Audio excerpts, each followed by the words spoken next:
الحمد لله رب العالمين والصلاة والسلام على سيد المرسلين وعلى آله وأصحابه أجمعين أما بعد فأعوذ بالله من الشيطان الرجيم بسم الله الرحمن الرحيم فصل لربك وانحر صدق الله العظيم. سامعین اکرام، اللہ جل شانہ نے ذی الحجہ کے مہینے میں قربانی کا حکم دیا ہے.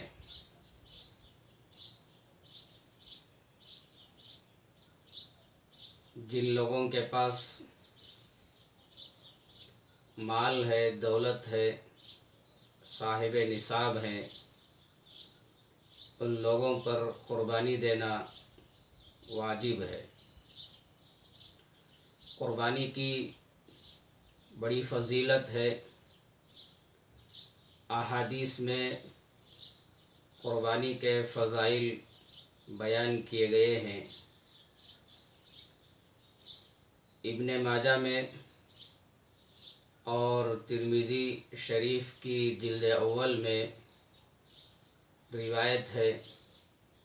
حضرت زید بن ارقم رضی اللہ عنہ بیان فرماتے ہیں کہ صحابہ اکرام نے سوال کیا، ما هذه الاضاحی یا رسول اللہ، یا رسول اللہ، یہ قربانی کیا چیز ہے، اس قربانی کی کیا حقیقت ہے؟ حضرت رسول اللہ صلی اللہ علیہ وسلم نے بیان فرمایا، سنت ابیکم ابراہیم علیہ السلام،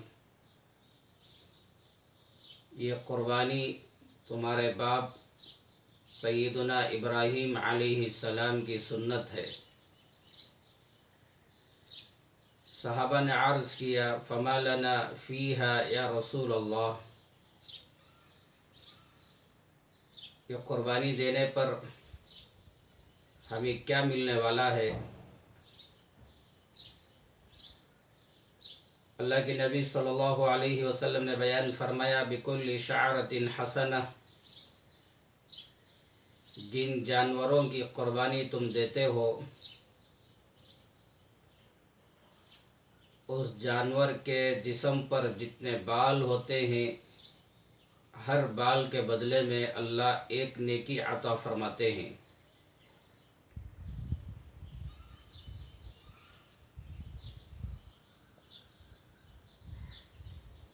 جانور کے جسم پر کتنے بال ہیں وہ اللہ ہی جانتے ہیں.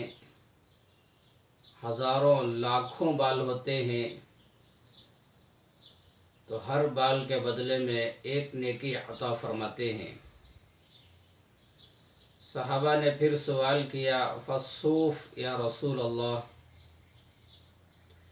یا رسول اللہ، بعض جانور وہ ہوتے ہیں جن کے جسم پر بال نہیں ہوتے بلکہ اون ہوتا ہے،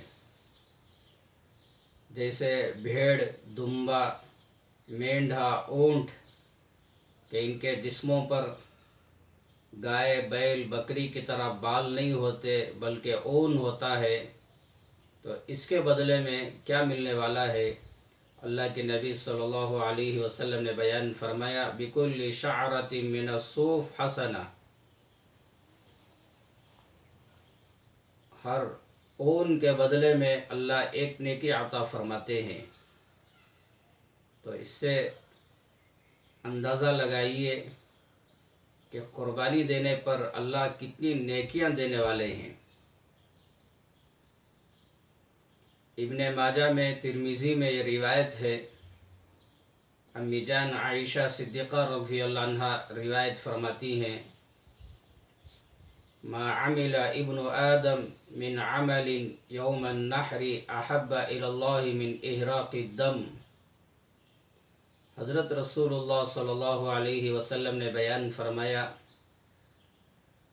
قربانی کے دنوں میں قربانی سے بڑھ کر اللہ کے نزدیک کوئی عمل پسندیدہ نہیں ہے.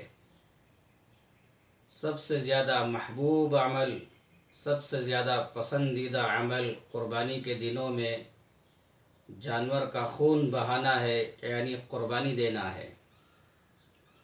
آگے بیان فرمایا وَإِنَّهُ لَيَأْتِي يَوْمَ الْقِيَامَةِ بِقُرُونِهَا وَأَشْعَارِهَا وَأَظْلَافِهَا، یہاں تک کہ جس جانور کی قربانی دی جاتی ہے وہ جانور قیامت کے دن اپنے سینگوں اور اپنے بالوں اور کھروں کے ساتھ آئے گا۔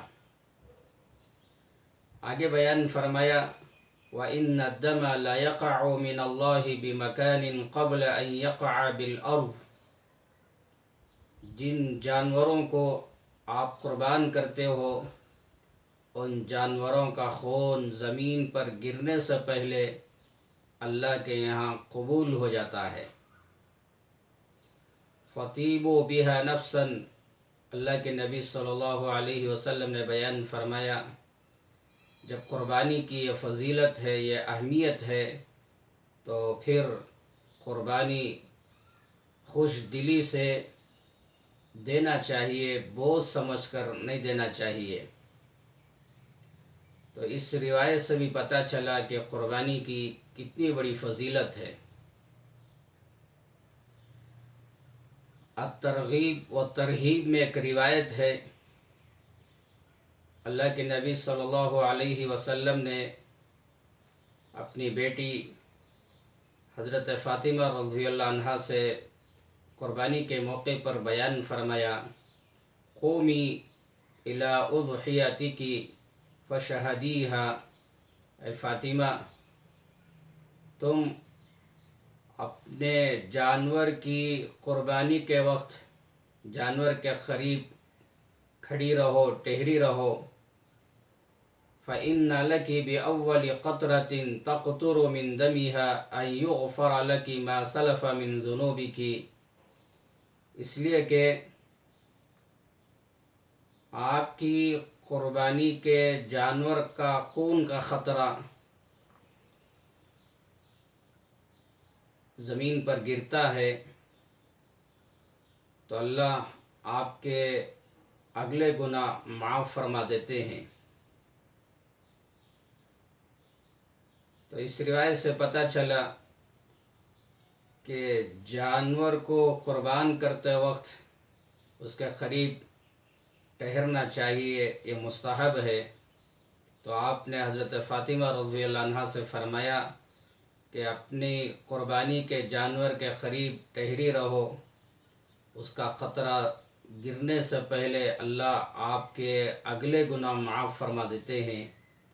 حضرت فاطمہ نے سوال کیا یا رسول اللہ علنا خاصتاً اہل البیت او لنا وللمسلمین، یہ فضیلت ہمارے لیے اہل بیت کے لیے خاص ہے یا ہمارے لیے اور پورے مسلمانوں کے لیے ہے؟ اللہ کے نبی صلی اللہ علیہ وسلم نے بیان فرمایا بل لنا وللمسلمین، یہ فضیلت ہمارے لیے بھی ہے اور سب مسلمانوں کے لیے ہے۔ تو اس روایت سے بھی قربانی کی فضیلت معلوم ہوئی۔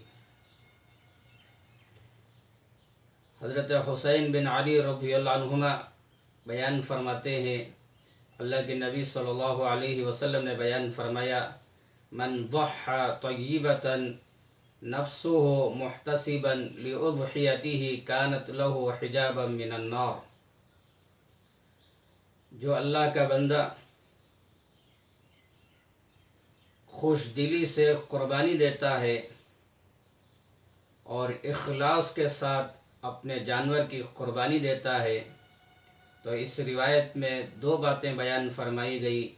سب سے پہلی بات یہ ہے کہ اپنے جانور کی قربانی خوش دلی سے دینا چاہیے، بوجھ سمجھ کر نہیں دینا چاہیے۔ دل کے اندر فرحت، سرور ہو، خوشی ہو، تو خوشیوں کے ساتھ جو بندہ قربانی دیتا ہے۔ اور دوسری بات بیان فرمائی کہ اخلاص ہو، اللہ کی رضا مقصود ہو، ریاکاری نہ ہو، دکھلاوا نہ ہو، نام و ناموز شہرت نہ ہو۔ تو جو خوشی کے ساتھ اور اخلاص کے ساتھ قربانی دیتا ہے، اللہ کے نبی صلی اللہ علیہ وسلم نے بیان فرمایا کہ یہ جانور کانت لہ حجابا من النار جہنم سے آڑ بن جاتا ہے، کل قیامت کے دن یہ قربانی کا جانور اس بندے کو جہنم میں جانے نہیں دیتا۔ تو قربانی کے سلسلے میں جو احادیث میں فضائل بیان کیے گئے ہیں، محدثین اکرام نے بیان فرمایا کہ یہ تمام احادیث ضعیف ہیں، مگر علماء نے محدثین نے یہ بھی بیان فرمایا کہ فضائل کے سلسلے میں ضعیف احادیث معتبر مانے جاتے ہیں، قابل قبول کیے جاتے ہیں۔ تو بہرحال قربانی کی فضیلت معلوم ہونا چاہیے تاکہ قربانی دینے میں ایک شوق پیدا ہو، جذبہ پیدا ہو اور ایک ہمت پیدا ہو۔ اس لیے میں نے آپ کے سامنے قربانی کے چند فضائل بیان کیا، تو اپنے دلوں کے اندر یہ احساس پیدا کر کے اور اخلاص و للہیت کے ساتھ قربانی کے دنوں میں مالداروں کو چاہیے کہ ضرور قربانی دیں، اور آپ سے یہ بھی گزارش ہے کہ آپ ان باتوں کو آگے شیئر فرمائیں، دوسروں کو سنائیں، اللہ سے دعا فرمائیں اللہ ہم سب کو سمجھنے کی اور اس پر عمل کرنے کی اور اخلاص و للہیت کے ساتھ اور خوشی کے ساتھ قربانی دینے کی توفیق عطا فرمائے، آمین۔ السلام علیکم ورحمۃ اللہ وبرکاتہ۔